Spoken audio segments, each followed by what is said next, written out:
O Teolocast mandou aqui, salve, salve família. Rodrigo Silva, acompanho seu trabalho há quase 20 anos, se não me engano... Então não era eu não, que sou mais novo. Se não me engano, em uma entrevista que você deu falando sobre arqueologia bíblica, ele fala que provavelmente foi aí, mas quais evidências arqueológicas de que o povo de Israel foi liberto do Egito? Realmente encontraram o lugar no meio do mar? Ah, foi bom ele ter perguntado isso aí. Tem um falso arqueólogo, eu vou até gravar um vídeo, porque agora de novo os vídeos desse cara aparecerem, um tal de Ron Wyatt. Que ele fala que encontrou roda do carro de Faraó debaixo do Mar Vermelho, encontrou a Arca da Aliança lá em Jerusalém, é tudo mentira, sabe? E toda vez que eu dou palestra, o pessoal pergunta sobre isso, encontrou a Arca de Noé também lá na Turquia, e tudo falso, falso. E o cara tinha umas paranoias meio doidas, que Deus falou com ele quando ia revelar a Arca e tudo e tal, e agora alguém me mandou que ele fez de novo um vídeo, ele já morreu, ele era um anestesista de Nashville, Tennessee, e fizeram um vídeo agora bem feitinho e tudo e tal, e já tá com mais de 1 milhão de visualizações. Então, sobre o que esse vídeo é? Esse é sobre a achado da Arca de Moisés, a Arca da Aliança. Mas é tudo falso. Entendi. Você entendeu? Não tem nenhum arqueólogo com diploma mesmo que endosse o cara. Entendi. Não tem um. Bom, então, isso aí tudo é falso. Esquece esse negócio de roda de carro. Eu tive no Eiba, no lugar lá. Eu sei que é tudo falso, os lugares que ele fala. Lá em Nueiba tem uma coluna levantada lá que ele fala que foi Salomão que ergueu para marcar o lugar da travessia. Aquela coluna é romana, gente. Não tem nada a ver. Então o cara é todo furado. Entendi. Todo furado. Mas quais são os indícios de que Israel saiu do Egito? Em primeiro lugar, lembra aquilo que eu falei. A história passada é uma história fragmentária. Eu até dei o exemplo aqui. Como se fosse um quebra-cabeças de 10 mil peças. Faltou no monte, faltou na maioria. Então, assim, não é só história, arqueologia bíblica, não. Isso vale para a arqueologia da Grécia, arqueologia de Roma. A biblioteca de Roma se incendiou nos anos 60, não 1960, na época de Nero. Depois você teve também a queda da Biblioteca de Alexandria, em 691. Depois você teve em 1453 o incêndio da Biblioteca de Constantinopla. Muita coisa se perdeu. Então a gente tem um monte de fragmento que a gente completa com coisas que fazem sentido. Fazem sentido. E bingo, é isso aí, Igor. Então algumas coisas que fazem sentido. Em primeiro lugar, eu desloco o êxodo da época de Ramsés e coloco na época de Tutmosis, na 18ª dinastia. Eu sei que o desenho da Disney... aliás, foi até uma crítica que eu fiz na Record lá, e eles aceitaram que na novela Os 10 Mandamentos o faraó era o Ramsés. Eu falei, tá errado. Cronologicamente falando, o faraó tem que ser alguém da 18ª dinastia. Então é lá que eu tenho que buscar as evidências do êxodo. E quando eu vou na 18ª dinastia, eu encontro um monte de coisa. Em primeiro lugar, você tem uma rainha, filha do faraó, chamada Hatshepsut. E nessa época que ela estava ali, o pai dela era Tutmosis II. Tá bom? Tutmosis II. Eles tinham muitos escravos asiáticos, porque os egípcios tinham expulsado do país os Ixos, que eram semitas, e os outros semitas, claro, eles escravizaram. Então nós temos muitas coisas da parede lá, deles punindo os egípcios, os egípcios não, os asiáticos, que podem ser os hebreus. E a Hatshepsut, quando ela queria ter um filho dela no poder, no trono, mas ela nunca teve. Então tudo indica que ela adotou uma criança.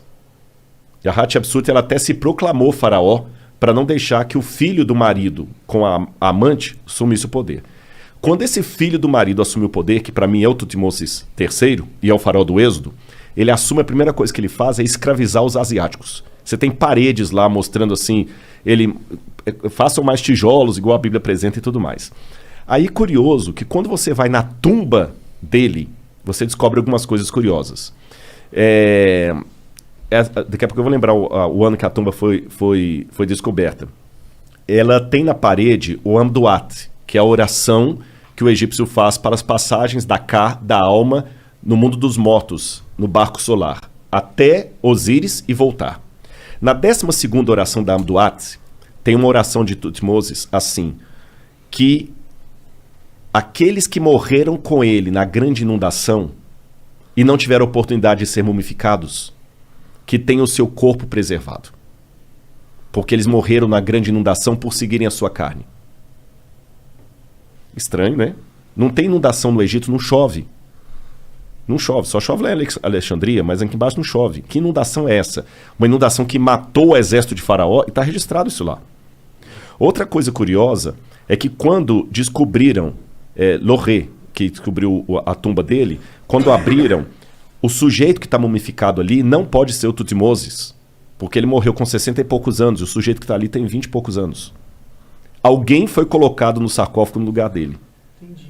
Dá a entender que a múmia dele morreu, talvez, naquela afogamento que tem ali. Uau! Não pode ser o Êxodo? Aí você tem o papiro de Pulver. O papiro de Pulver, esse livrinho meu, Escavando a Verdade, eu vou mostrar para vocês, eu fiz uma tradução do papiro de Pulver. O papiro de Pulver, que hoje está na biblioteca de Leiden, na Holanda, ele traz uma coisa muito interessante que parecem ser as pragas do Egito. O papiro de Pulver, ele conta aqui, inclusive isso aqui é a parte do Tutmoses, do cara batendo nos escravos que eu falei. E o papiro de Pulver, eu vou ler para vocês aqui, olha, um pedacinho das pragas. Deixa eu ver aqui. Bom, eu vou mostrar a foto aqui e vou citar o papiro de Pulver para vocês. Tá. Ele fala assim, Deus Horus, por que as tragédias se abateram sobre o Egito? Por que o Nilo virou sangue? Por que o Nilo virou sangue? Por que as trevas estão em todas as partes? Por que os animais estão morrendo no campo sem que ninguém os recolha? Isso está no papiro. Está no papiro. Por que os filhos dos nobres estão morrendo de causa inesperada? E por que os escravos saíram do país para o festival do Deus deles e levaram o nosso ouro no seu pescoço? Tanto as pragas como o fato dos hebreus irem embora e levar o ouro Está tudo no Êxodo. Estou dando apenas 2 pinceladas aqui. Faz sentido. Ele chegou, começou a escravizar os caras ficaram putos, entraram em guerra, mataram todo mundo. Mas o papiro de Pulver não é Bíblia. Ele tá na Bíblia? Não, o papiro de Pulver não é Bíblia. Não é Bíblia? Não é Bíblia. É um documento egípcio. Pode crer. E você está entendendo? Então eu estou pegando a história da Bíblia contada por um documento fora da Bíblia. Os painéis ali, de Tutmoses III. Até o nome de Moisés faz sentido nisso, porque na 18ª dinastia, eles tinham muito costume de pegar a palavra Mes ou Mose, em egípcio, significa nascido de. E eles acoplavam o nome nascido de ao nome de uma divindade. Então você tinha, por exemplo, Mose, nascido do deus A, o deus da lua. Tutmoses, nascido do deus Tot, o deus escriba. E o nome do hebreu, Moses, Moshe em hebraico. Nascido de. De quem? Parece que quando ele entregou para o deus hebreu, ele tirou a divindade egípcia. Então até o nome dele é um nome egípcio. O livro do Êxodo tem várias palavras que vêm do egípcio. Não são palavras hebraicas. A palavra para papiro é egípcia, a palavra para Nilo é egípcia. Tem um monte de palavra egípcia.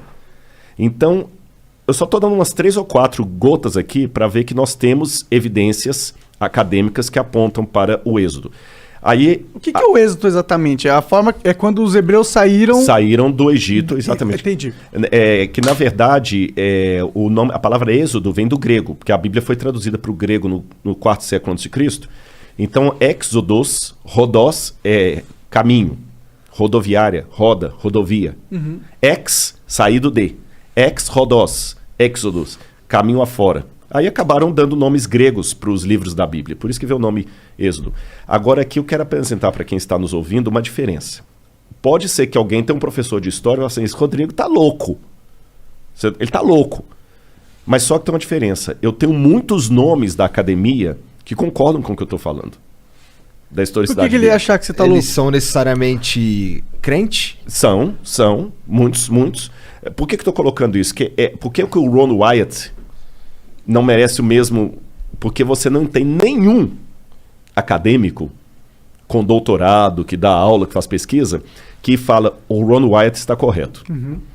Mas você tem muitos acadêmicos que falam que o que eu estou falando está correto. Está cheio de nota de rodapé. Eles produziram coisas que a ciência acredita e que comprovam certas teses. Ou comprovam, ou que ajudam, evidenciam. Exatamente. Então, assim, eu tenho muitas notas de rodapé nos livros que eu uso. Sim. Você está entendendo? Na Universidade Hebraica, professores, trabalho sério. A Universidade Hebraica, onde eu fiz o curso lá, desse tamanhozinho, saíram vários prêmios Nobel dali. Agora, o que eu estou colocando aqui para vocês é o seguinte... Muita gente talvez está surpreso com as minhas declarações, não é porque elas são anticientíficas, é porque, infelizmente, a academia é tão dominada pelo... Eu sei que eles odeiam quando se fala isso, mas existe um ateísmo metodológico que quando alguém apresenta evidência de Deus, parece que o cara está sendo terraplanista. E não é bem por aí. No caso, eles não apresentam... Isso não é nem evidência de Deus, de certa forma. É a evidência que a Bíblia conta passagens que realmente aconteceram. Mas só que aí tem uma coisa importante. Aí eu tenho que pular para a teologia para responder isso. Não existe a arqueologia do Bhagavad Gita.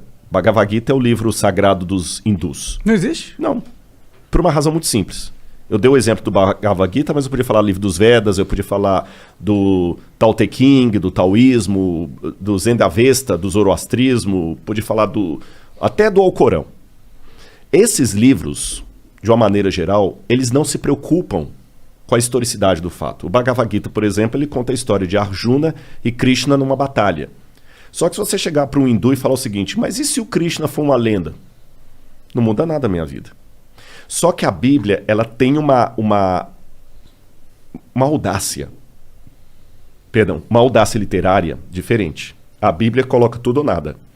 Quando você lê os autores bíblicos, fala o seguinte, se o que a gente falou é mentira, então esquece. Mas se o que a gente falou existiu de verdade, então a teologia também é verdadeira. A teologia bíblica, diferente da teologia desses livros que eu falei, ela precisa da história para se fundamentar. É como se o Deus da Bíblia falasse assim, olha, a prova que eu dou de que o que eu estou falando existe é que a história que eu estou contando nesse livro aconteceu e ela registra os meus atos na história do povo de Israel. Entendeu? Então, quando eu descubro que realmente houve um êxodo, então, peraí, então o livro ele é historicamente válido. Se ele é historicamente válido, a teologia que se assenta nessa história também o será. Não tem um pulo aí?